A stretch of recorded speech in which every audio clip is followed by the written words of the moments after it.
The Bucs move up to secure offensive line help in round one of a recent mock draft, and it's an absolute steal for the Buccaneers to pull off this move. That and more on today's episode of Locked On Bucs. You are Locked On Buccaneers, your daily Tampa Bay Buccaneers podcast, part of the Locked On Podcast Network, your team every day.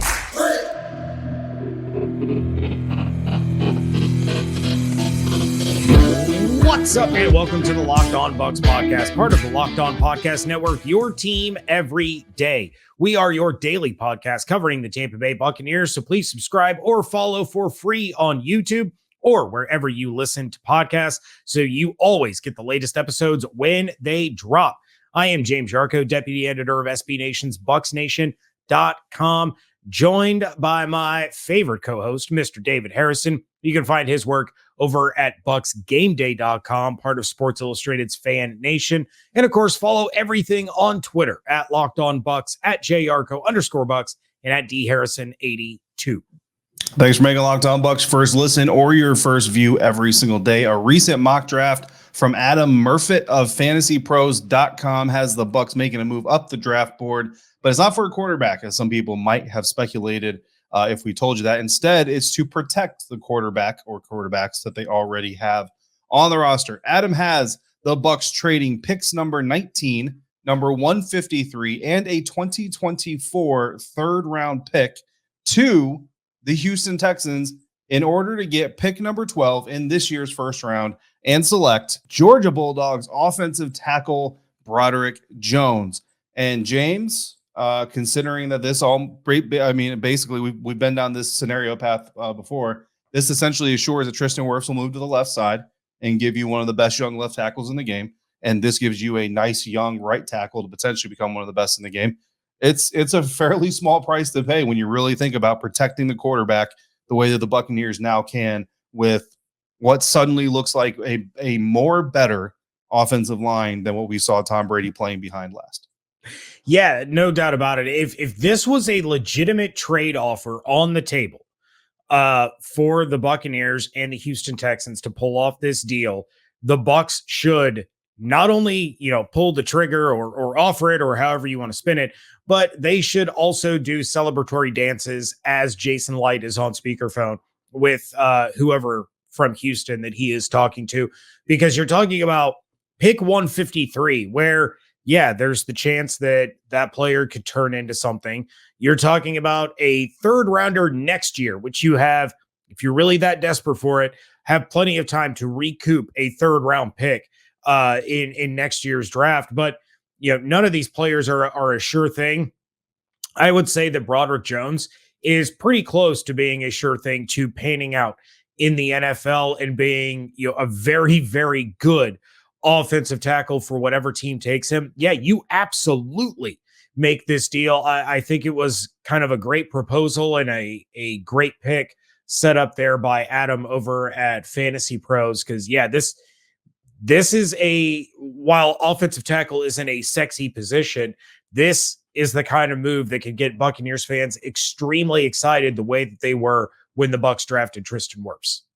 Yeah, absolutely. Look, I don't know if FanDuel is going to be doing these types of prop bets for the NFL draft, but if they offer odds for picks being traded, you might want to put money on the number 12 pick belonging to the Houston Texans, because both of my shows, Locked On Bucs, obviously, and Locked On Commanders, both of them, segment one, we're talking about number 12 being traded to that team. And neither of them was orchestrated by the host of the show. I didn't force a trade. Like the Commanders, full disclosure, that trade is being presented by an ESPN Houston guy. So there's also an ESPN Houston guy talking about the 12th pick being traded. This one is from Fantasy Pros, completely separated topics. But yeah, that number 12 pick might be on the move.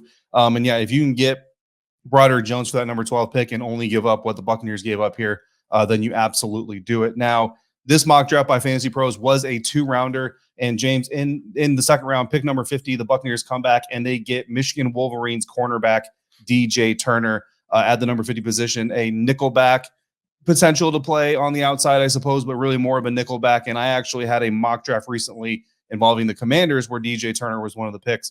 And that's why we talked about it, because he is a very good, very solid cornerback that we really haven't had a chance to talk to on this show. mostly because he kind of falls in the in-between range of like, we don't really have the ammo or the reasoning to really reach for him, or he's gone by the time the next pick comes up that we're making. But also, he doesn't really fit that stereotype Todd Bowles cornerback profile. Yeah, I mean, he's under 6 feet tall. He's under 180 pounds. But then you take a look at the NFL next gen stats, and you can put as much weight on that as you do, like, PFF scores or grades or however you want to do it. It is a metric to utilize, but it's not, the end all be all, right? But this is a guy that, 4.26 speed, 38.5-inch vertical. His athleticism score on the NFL Next Gen Stats was a 97. So the dude is freakishly athletic. His predictive athleticism score was a 76. So he blew away the projections for his athletic ability. And could I see the Buccaneers going for a player like Turner? Maybe.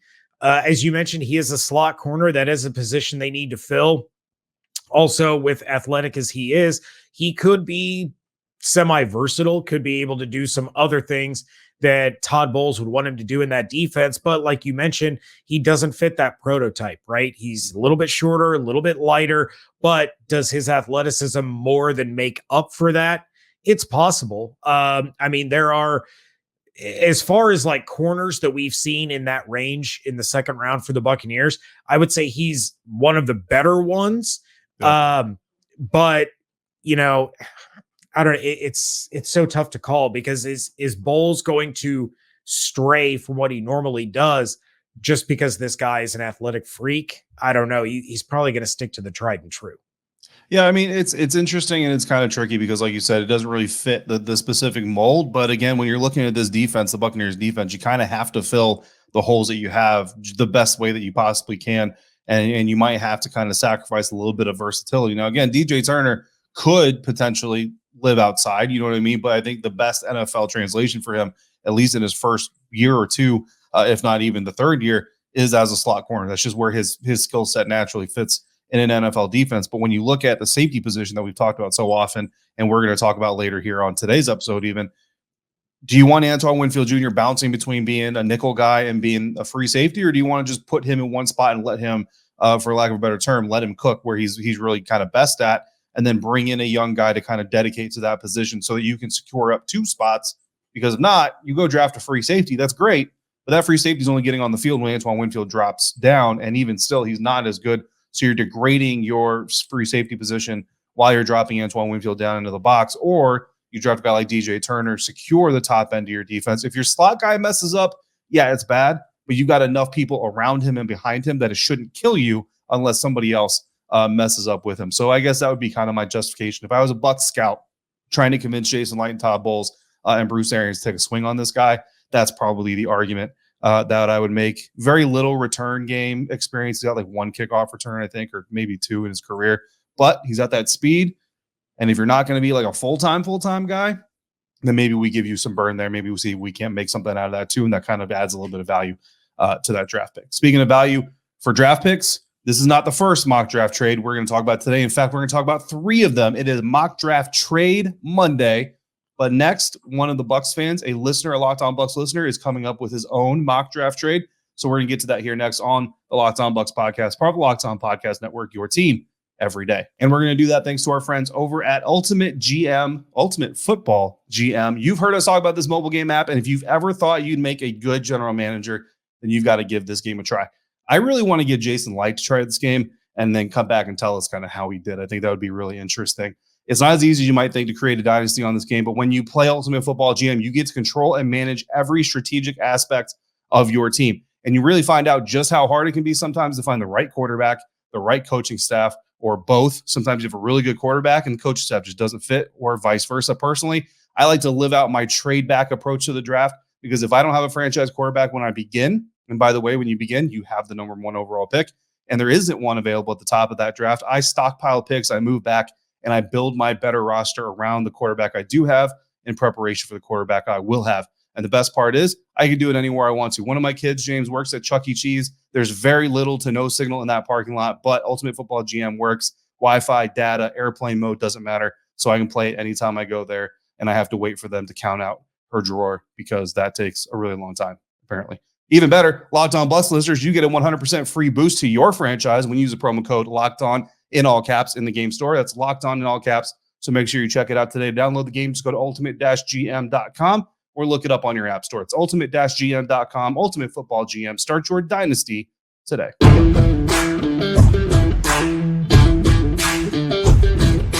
Thanks again for making the Locked On Bucs podcast first listen or your first view every day. Today's listener mock comes via the Twitter DMs, and it comes from Ricky, which means, Ricky, you are added to the list for our NFL draft giveaway. That will be one or more prizes.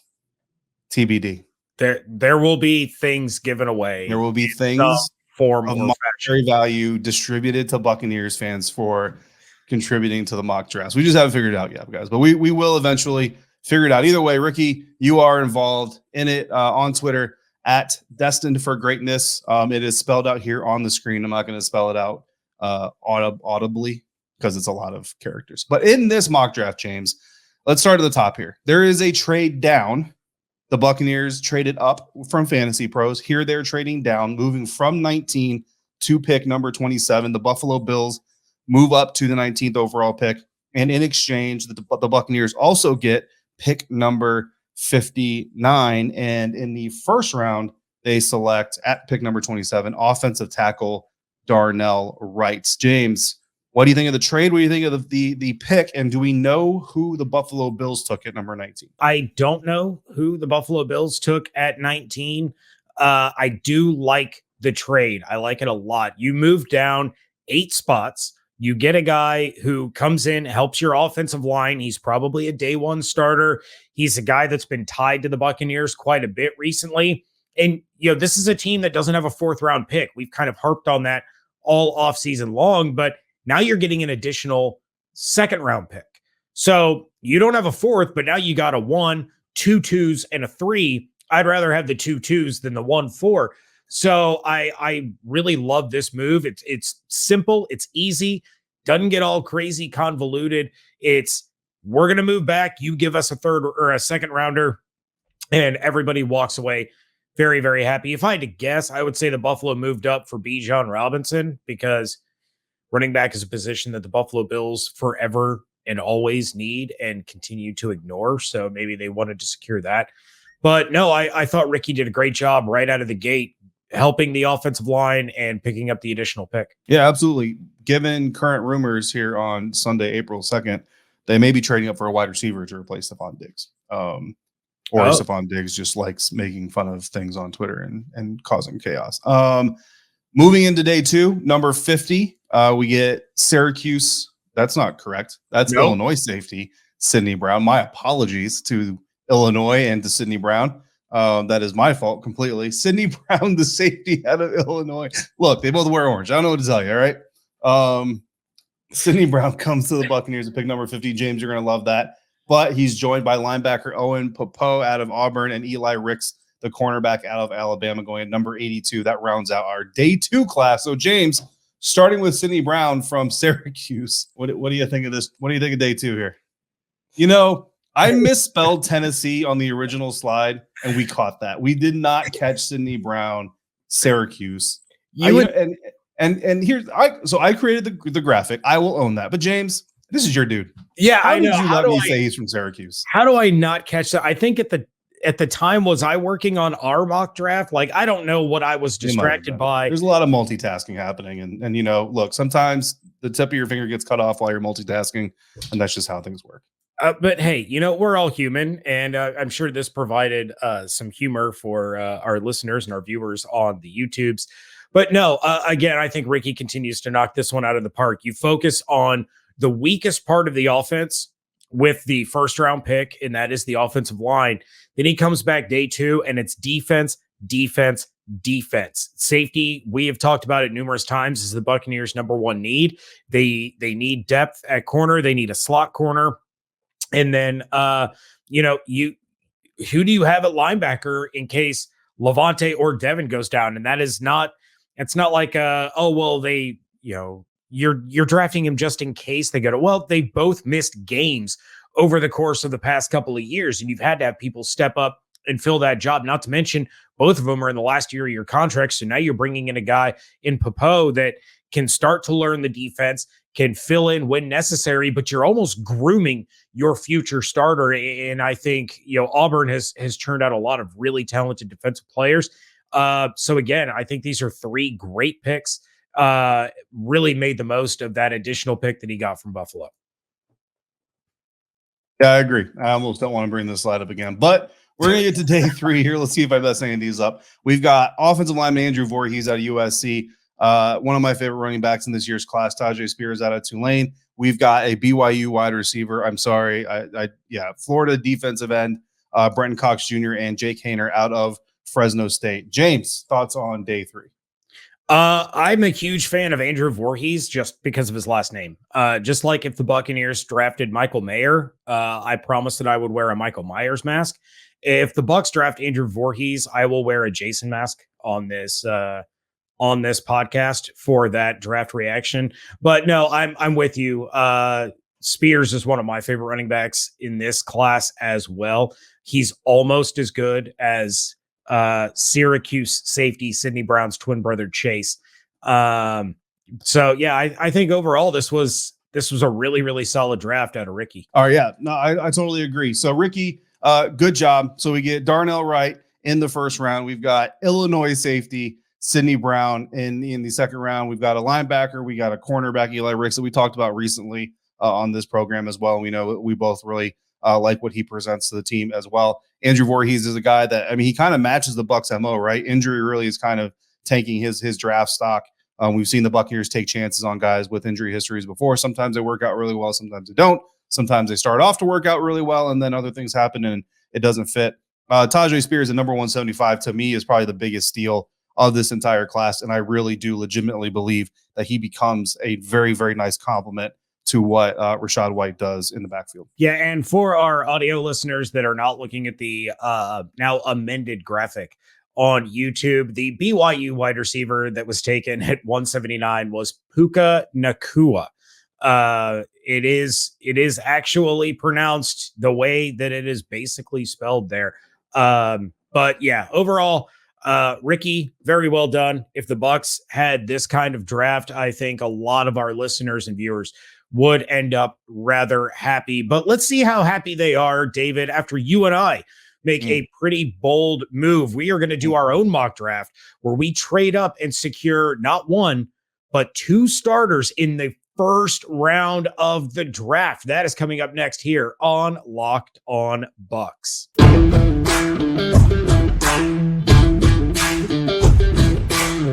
Wrapping things up here on a trade up, trade down mock draft Monday edition of the Locked On Bucs podcast. And yes, we had FantasyPros with the Bucs trading up. We got Ricky with the Bucs trading down. But David, we had already talked about on Friday's live episode. Also, subscribe to YouTube so you get notified when we go live on YouTube on Fridays. And then you can join in on the live chat because we have a lot of fun in there. Shout out Daytona Dad. We had discussed that we were going to trade up or what the Bucs could do if we traded up. So we did a mock draft through PFN's mock draft simulator. And with the way things started out, we really didn't have a desire to move up from 19. It's not like there was really anybody slipping or anybody that were like, we really need to make sure that we mortgage a lot to go get this guy. So we just sat there at number 19, where we took Alabama safety Brian Branch. And again, that's a player that a lot of Bucs fans are going to be excited to hear about. But then we saw another first round target slipping down the board. So we made a move to get back into the first round. We gave up picks 50 and a 2024 second round pick in order to get pick 31 and pick 95 from the defending champion Kansas City Chiefs. And with pick 31, we got Tennessee offensive tackle Darnell Wright. So 2 immediate starters Both get fifth-year options, which is going to be great for the cap situation for the Buccaneers. And it really didn't cost the Buccaneers a whole heck of a lot. I really like the move that we made there. Yeah, absolutely. I'm not happy with my performance on this episode. First, I didn't misspell. I just misidentified the school that Sidney Brown went to, and then I put up this slide way too early for their YouTube viewers. I'm sorry. Anyway, it's okay. This is like 2 out of the 3 last weeks last 3 weeks I've had the case of the Mondays on Sunday. Yeah, look, Brian Branch, I mean, hands down the best safety in this year's class, right? So to get him at number 19, and look, there were some conversations at like 15, 16, we're like, okay, maybe, but just what you're going to give up. Like, this team has too many holes to fill to really do that. So if you're talking about moving from 19, I think you need to talk about moving back. But if you're not going to move back from 19, moving up to get another blue chip type player that we always like to talk about on the show is certainly and a good option. And obviously we know that Darnell Wright, there's been a lot of smoke around his name in Tampa Bay Buccaneers mock drafts. So certainly some value there. And then again, you move Tristan Wirfs to the left side. But moving into day 2, pick number 82, pick number 95, we get running back Devon Achane out of Texas A&M to come in and be that number 2 running back behind Rachaad White. And he's not my favorite guy that Tajay Spears is, but Tajay Spears is my favorite guy. 1, because of his talent. 2, because of the guy that he is. And 3, because I have a very good friend who speaks very highly of him. And,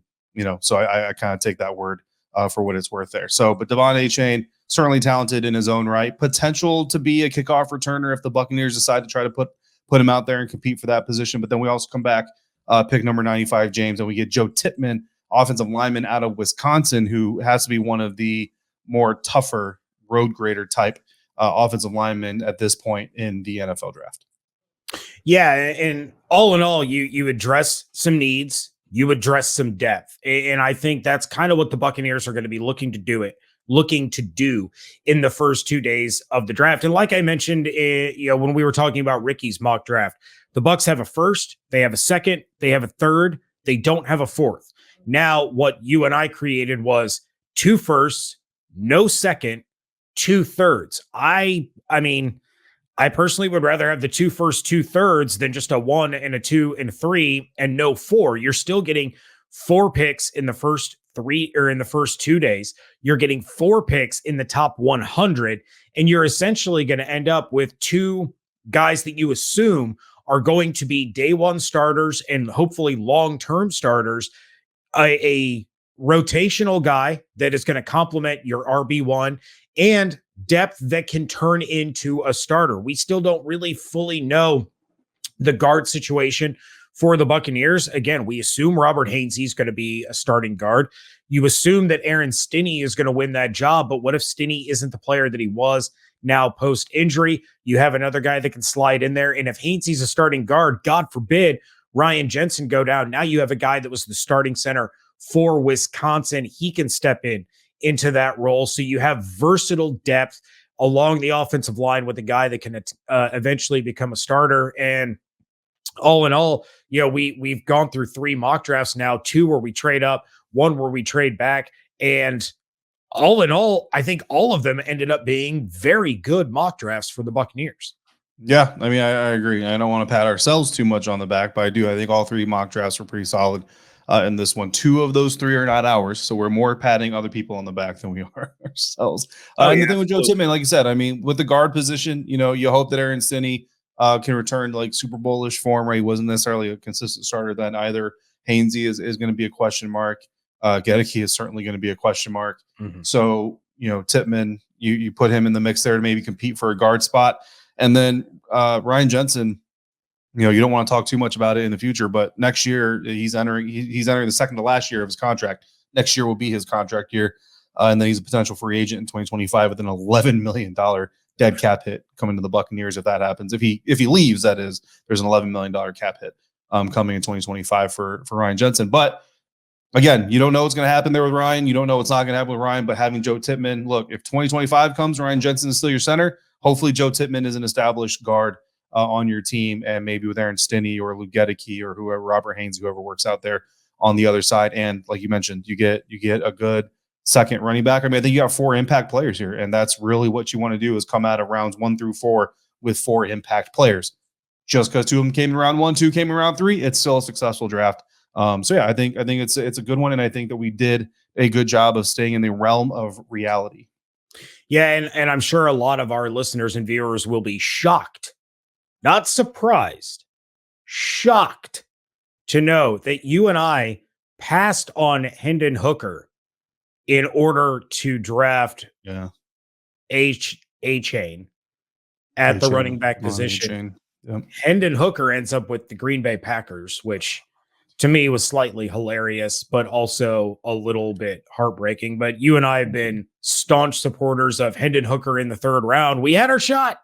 We let him go, but in the end, there will be another great Florida Gators quarterback to come out someday.